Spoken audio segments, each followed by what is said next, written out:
É interessante assinalar, uma vez mais, que a lei não é uma sequência de ordenanças teórico-doutrinárias, mas sim o poder equilibrador, vigente no íntimo de tudo e de todos. O decálogo escrito, qualquer um pode rasgar, negar, pisar sobre ele, mas quem pisaria, negaria ou rasgaria o poder equilibrador do universo? Já foi dito por outro narrador que o decálogo tem por função fazer saber que há um poder superior na intimidade profunda de todas as coisas. Assim, portanto, quando dizemos que a lei atua, não nos referimos aos 10 mandamentos, mas sim ao poder vigente a quem eles fazem referência. Em virtude desse poder vigente, fui submetido no dia seguinte ao crivo da revisão histórica. A simplicidade com que se caracterizou o ato bem demonstra o que vai pela chamada criação, pura subordinação ao supremo determinismo. Quando este determina, agindo com força de lei, tudo se passa, a consecução é completa e de todo pronta. Por isso mesmo, fui remetido a um instituto. Ali, um sereníssimo irmão colocou minha mão direita à cabeça, fez-me ver e rever um mundo de fatos, obrigando-me a sentir profundos reflexos emotivos. Atravessei a história de meus últimos milênios, chorei, ri, tive sobressaltos a valer. Ao cabo de toda aquela imensa recapitulação, estava suado, aflito, enfraquecido em extremo.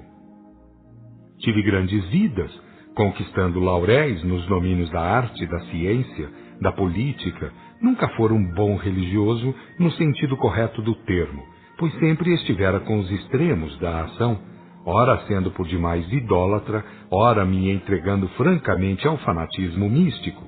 Conhecer verdades básicas de prol, isso nunca havia conseguido.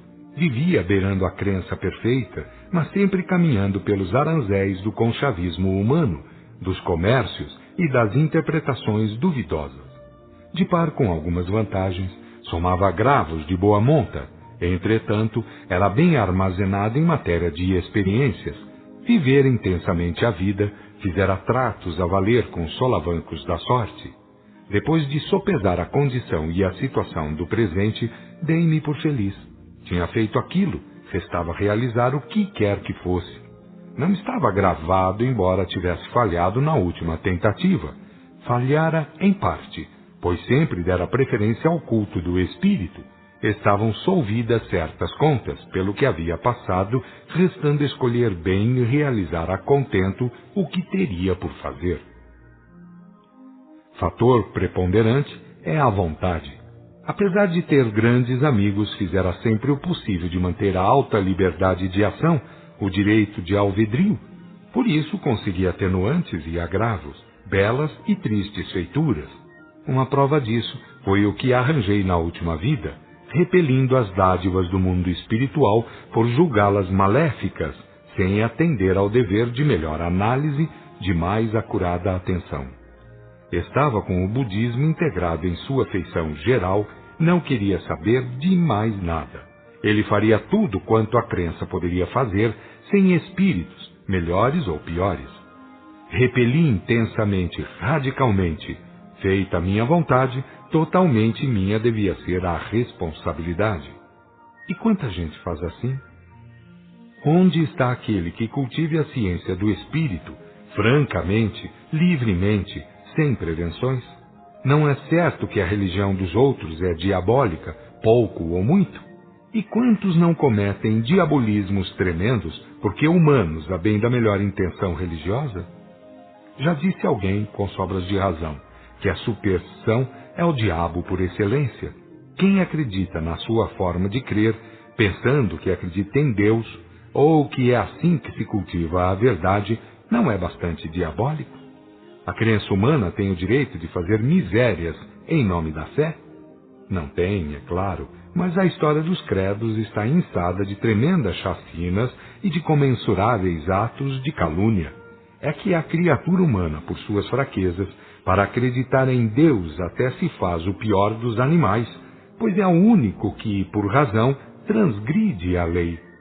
As guerras religiosas, as diferentes inquisições, as perseguições ostensivas e ocultas, tudo isso é produto de acúmulos supersticiosos. É por amar a Deus pelo primo estulto da concepção humana menos evoluída, menos decente. Vendo minha história, refleti profundamente, analisei atividades ao longo da jornada multimilenar. Encontrei-me nos mais variantes serviços, arcando com as mais rigorosas responsabilidades, se ativando labutas artísticas, científicas, políticas, etc., não me reconheci arcado sob o peso de sérias lesões de ordem moral, outro tanto não se deu a respeito de minhas parcas atividades de assento religioso. 2 vidas, pelo menos, gastei-as alinhavando concepções e atitudes.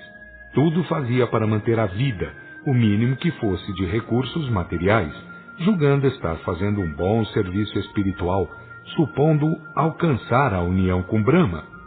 Ficava bem quando me acreditava mais do que os outros, quando supunha ser mais perante Brahma. Vivia, no entanto, apenas para as aparências. No fundo, não havia alicerce suficiente. Consultando Kalil, certo dia, pois suas visitas eram muito raras, disse-me o grande amigo com bastante pesar: não há dúvidas de que a humanidade, mal guiada pelas religiões interesseiras, procura a verdade pelas veredas da mentira. Mas também não é menos certo que a superstição, passando por religião, costuma fazer dos mais sérios indivíduos meros joguetes de suas mediocridades e dos seus tremendos crimes. O caminho para Deus é simples, é servir decentemente em qualquer ramo de atividade normal.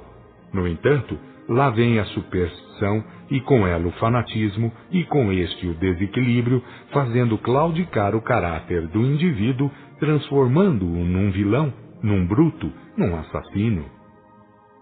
Há que considerar ainda os prejuízos que avultam para aquém da morte, que atravessam o túmulo. Quando se pensa na terra que a morte acerta todas as contas, muito nos enganamos. Ela entrega o indivíduo às suas próprias condições criadas, forçando-o a resolver o problema. E como a compreensão não é fácil, porque soltos não podem ser levados a cabo, eis que uma falange de crentes errados se levanta, neste lado, para reforçar o erro dos que ficam no plano da carne, do corpo mais denso apenas. Todo e qualquer esforço dos encarnados obriga, indeclinavelmente, a formação de uma duplicata neste lado. E tanto quanto mais uma ideia cresça, boa ou ruim, tanto mais força o aumento deste lado. Porque sempre haverá no plano astral quem fique relacionado com o plano carnal, preso pelos grilhões da variada ordem. A mente funciona bem das tendências, e esta se encarrega de, pelos liames magnéticos, fazer o restante. Depois, para ficar mais de acordo com a ciência, pronuncia-se a expressão peso específico. E é a mais vibrante realidade, porque é apenas um caso de ligação específico-mental. No entanto, graças ao céu, que sempre haja através da lei, rever o passado resumiu-se em crescer bastante, aumentar em poderes e recursos. Foi como tomar um banho de autoridade, porque readquiria aquelas vantagens que estiveram latentes durante a punição merecida. No dia em que Gabriel foi transferido, também o fui, indo residir em esfera mais alta e sendo encarregado de serviços também mais a par de minhas possibilidades. Tudo com vista ao futuro, tudo a fim de servir, na hora aprazada pelos superiores, a bem do espiritismo em terras indianas.